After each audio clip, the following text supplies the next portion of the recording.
Siapa yang nggak mau kuliah Di luar negeri, dibiayai gratis pemerintah? lagi, iya. Ya, karena itu yang paling dilirik paling pertama sama pihak ISMA-nya itu skor itu, meskipun sebagus apapun penghargaan yang kamu punya. Tertarik sebenarnya tahun lalu pernah mencoba ya Mbak ya, cuma gagal, iya. tapi rezekinya di tahun ini. Hai Sobat Untidar, jumpa lagi di Sarang Untidar, santai bareng Untidar. Saat ini kita sudah dibersamai dengan narasumber yang merupakan salah satu mahasiswa berprestasi di Universitas Tidar, yang mana mahasiswa satu ini sudah lolos program ISMA 2023. Mari kita sapa langsung ya teman-teman. Halo Mas Yusuf. Iya, halo Mbak. Ya, gimana kabarnya ini? Sehat-sehat. Alhamdulillah sehat ya. Boleh perkenalan diri terlebih dahulu Mas? Oke, namaku Maulana Yusuf, biasa dipanggil Yusuf. Aku dari Pendidikan Bahasa Inggris PBI Angkatan 2020. Untuk alamatnya? Alamatnya kalau tinggal aku di Bangka Belitung, kalau kos di sekitar kampus ini, Teguran. Iya. Bangka Belitung ya, berarti Iya. Sumatera. Wah, jauh banget ya Mas Iya. ya. Kalau boleh tahu nih, ISMA itu apa sih sebenarnya? Oke, dari namanya sendiri ya, singkatannya itu ISMA, itu singkatan untuk International Indonesian Student Mobility Awards. Kalau programnya itu merupakan salah satu program keren dari Pak Nadiem, yang termasuk salah satu program kampus merdeka yang skalanya itu internasional. Jadi para award di ISMA nanti bakal berkuliah di universitas-universitas keren yang ada di seluruh dunia selama 1 semester. Gitu ya. Ini satu semesternya itu berapa bulan? 6 bulan atau gimana? Itu tergantung sama kebijakan kampusnya. Ada yang 6 bulan, ada yang 3 bulan. Kebetulan di aku University of Warsaw itu 3 bulan. Oh, ya. Ini tadi di universitas mana? University of Warsaw, Poland. Oh, di Polandia Iya, ya. Keren di ibu banget kotanya. sih. Oke. Kalau boleh tahu juga untuk syarat-syarat ISMA itu apa aja sih Mas? Oke, yang pertama itu harus punya IPK di atas 3. Itu syarat pertamanya. Nah, kalau udah di bawah 3 itu udah nggak eligible, nggak boleh ikut lagi. Nah, terus sedang semester 4 atau semester 6. Oh, berarti semester 8 kayak saya ini nggak bisa ya? Ada S2 Mbak, LPDP. Oh, iya, LPDP Iya. sekali. Terus punya sertifikat EPT, English Proficient Test, itu contohnya TOEFL, pasti tahu ya Mbak? TOEFL, IELTS, dan yang jarang diketahui orang tuh dan aku pakai itu Duolingo English Test. Nah itu, terus ada juga kepenulisan esainya. Iya. Kalau dulu pas TOEFL itu dibiayai apa dari pemerintah atau dari Masih mandiri. Ya, aku milih yang paling murah, kan untuk TOEFL sama IELTS itu 3 jutaan, masih di angka 3 jutaan. Nah kalau Duolingo itu bisa dari rumah dan harganya itu miring banget, cuma 700.000. 700.000 itu bisa dari rumah? Iya, bisa dari kos, Online? dari rumah ya. Oh gitu ya. Kenapa sih Mas Yusuf ini bisa tertarik di ISMA gitu loh? Dapat info dari mana juga? Kalau boleh dapat tahu. infonya tuh sebenarnya dari KUI kampus itu nge-share infonya itu cuma tapi secara general saja. Jadi aku harus cari info lebih detail lagi. Caranya aku tuh kayak nggak harus melulu mengandalkan official websitenya ISMA atau official media sosialnya ISMA, tapi dengan cara join komunitas-komunitas di Telegram atau WhatsApp gitu. Oh iya, itu lebih mengena ya mungkin ya, bahasanya juga lebih mahasiswa banget gitu kan ya. Iya. Oke, kalau ini kenapa kok bisa tertarik ISMA itu? Tertarik sebenarnya tahun lalu pernah mencoba ya Mbak ya, cuma gagal, iya. tapi rezekinya di tahun ini. Tertarik karena ya siapa yang nggak mau kuliah Di luar negeri, dibiayai gratis pemerintah. lagi, iya. Gratis, iya. Iya ya, siapa lagi ya yang nggak mau. Cuma ya itu, kok susah banget. Ini Mas, mungkin apa namanya lolos ISMA ini udah jadi impian atau hal yang mungkin sudah apa namanya nggak diduga-duga gitu? Apa gimana ini? Sebenarnya itu hal yang nggak diduga-duga ya, karena kalau aku tuh pas daftar ISMA udah nggak high ekspektasi banget, pasti kayak 50-50 gitu. Kalau keterima ya udah, kalau nggak keterima ya udah.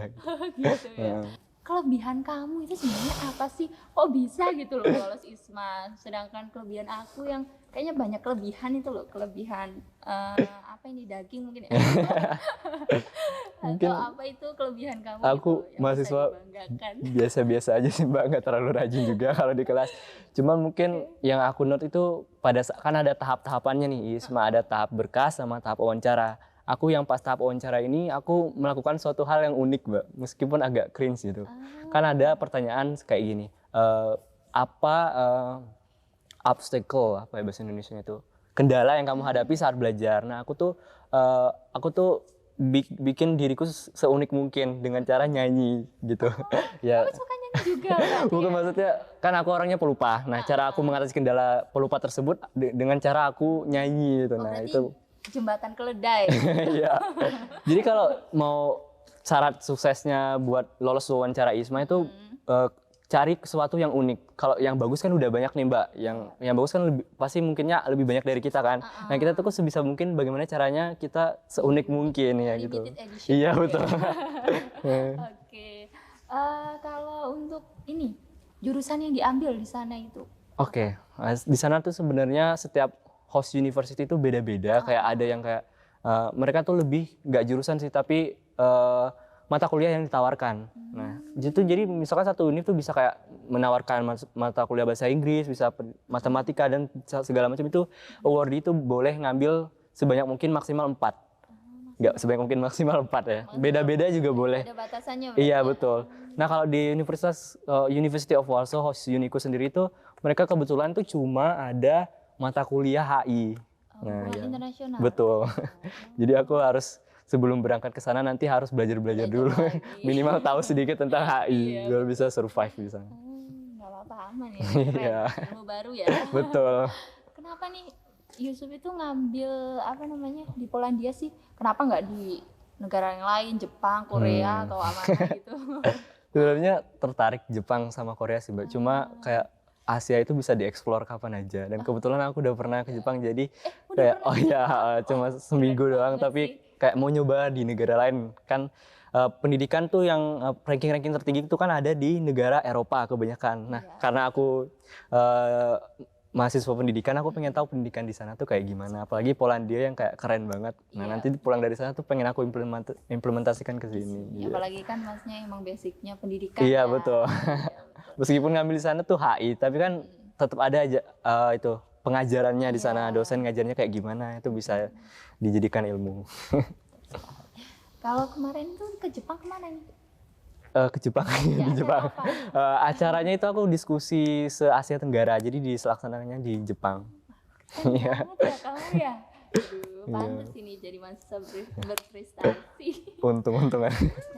Untuk apa namanya tips sama trik yang kamu lakuin untuk persiapan ISMA itu seperti apa?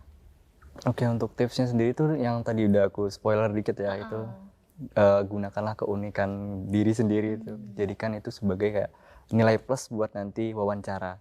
Terus juga mungkin esai, dari segi esai itu dinilai banget. Nah, rupanya jadi kita di Untidar sendiri tuh buat yang mau join IISMA nanti bakal difasilitasi proofread esai sama dosen-dosen, kalau bahasa Inggris berarti PBI, dosen-dosen PBI gitu. Oh gitu. Kamu kalau apa namanya skill bahasa Inggris emang udah dari dulu? Iya, iya sih bisa. Iya, iya sama ini untuk belajar TOEFL, IELTS sama Duolingo-nya itu aku saranin tuh 6 bulan sebelumnya itu udah belajar intens. Ya karena itu yang paling dilirik paling pertama sama pihak ISMA-nya itu skor itu, meskipun sebagus apapun penghargaan yang kamu punya, achievement yang kamu punya, tapi yang dilirik pertama itu yaitu TOEFL, Duolingo, IELTS. Gak susah-susah amat kalau Duolingo. Oke. Mungkin itu apa untuk ngobrol kita kali ini. Terima kasih ya untuk waktunya Mas Yusuf ya. Nah, semoga nantinya dilancarkan untuk studinya di sana. Semoga membawa ilmu yang bermanfaat untuk Untidar sendiri dan untuk Masnya juga. Oke. Buat teman-teman Untidar, jangan lupa kalian harus semangat untuk menggapai prestasi. Sampai jumpa di Sarang Untidar episode selanjutnya.